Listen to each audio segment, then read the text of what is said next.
Hello and welcome back for the second part of the 2009 NFL mock draft. I'm Josh Knoll. This is the new stand-up comedian Chad Nelson. I know.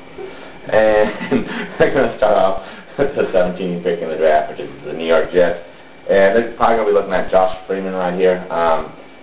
Their new head coach, Rex Ryan, saw what, God, I forgot his name, Flacco, did last year for the Ravens. You're a professional here. And Freeman's got all the tools. There's some question marks about his ability to read the defense, and he's got a gunslinger reputation, but they really don't have any quarterbacks on their roster, and they'll probably be looking at him right here and try to develop their own and have him start in a year or two. And after them, we have the Denver Broncos again after the trade for Jay Cutler. And this is one of the picks they picked up in the Cutler trade right here. I think they're going to go Vontae Davis, the cornerback from Illinois University. They had some injury issues last year with Dre Bly and Champ Bailey at the corner position, and both of those two are getting up in age. There's a chance to get a talented player, a little younger at the position, and more depth. And 19th, we got Tampa Bay Buccaneers. Joshy? Tampa Bay Buccaneers are going to be looking to get younger on defense still through this. I mean, they already cut a lot of their veterans, and they're going to be looking to get some younger players on the line. And they're going to be looking at Pierre Jerry, the defensive tackle from Mississippi. And he's going to, being that he's a good, he can probably take Tobin's starting spot probably by week 8 or so throughout that. And he's a good pass rusher, and he's pretty stout against the run, too. He's got a lot of talent, and the only reason why he falls is a really lack of need for defensive tackles right now. And then after that, we have the Lonely Lions picking again.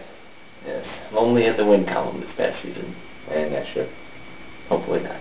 But nonetheless, we see him going offensive line because the Lions quarterback seems to spend more time on their back than Lindsey Lohan. We see him taking Michael O'Hare this time. And just like we said, needs to protect Stafford, who we projected to go #1 overall in our first mock draft. If you're going to invest all that money in quarterback, you need to keep him healthy. All right. Well, that's the Eagles 21. The Eagles, they lost their tackle, so they're going to be looking at Evan Britton, an offensive tackle from Arizona. He's very athletic. He's very raw, but he's very athletic, and he's got good footwork.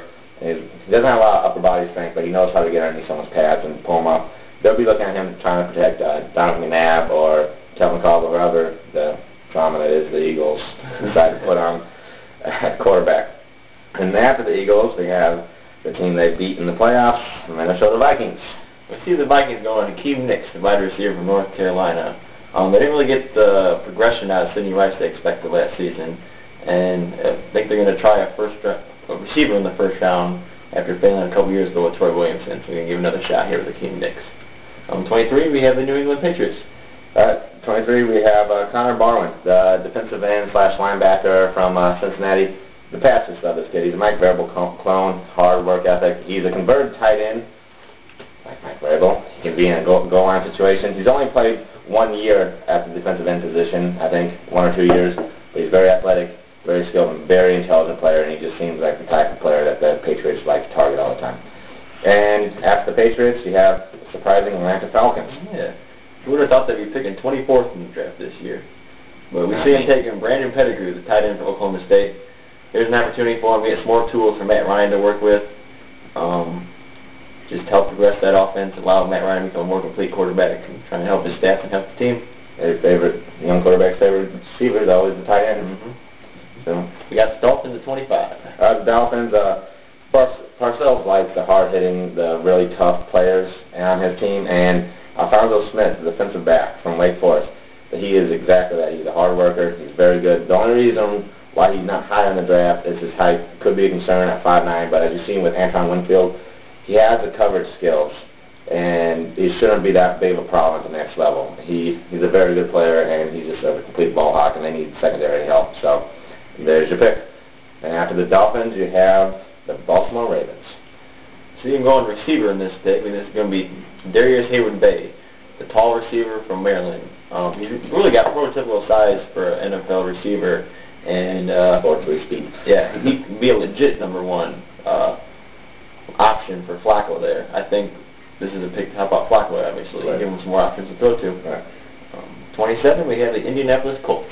All right, the Colts, it's no surprise, they're no secret that you can run all over them, and they're going to be looking to trying to find a defensive tackle that can really help them out. We're going to go with Evander Ziggy Hood, the defensive tackle from Missouri. Yeah. The kid, he really did great in the Senior Bowl. He took on a lot of the top talents, especially at the center position with the highly guarded Mac Unger and Alex Mack over there, and really kind of dominated. He's got good pass rushing ability, and he's a pretty decent run stopper and has a lot of room to develop, great upper body strength, and great technique out of the three-point stance. So this is the thing we're looking for, especially since they like those not as big, but the faster and players that play until the whistle stops over there in Indianapolis with their defense in the cover two.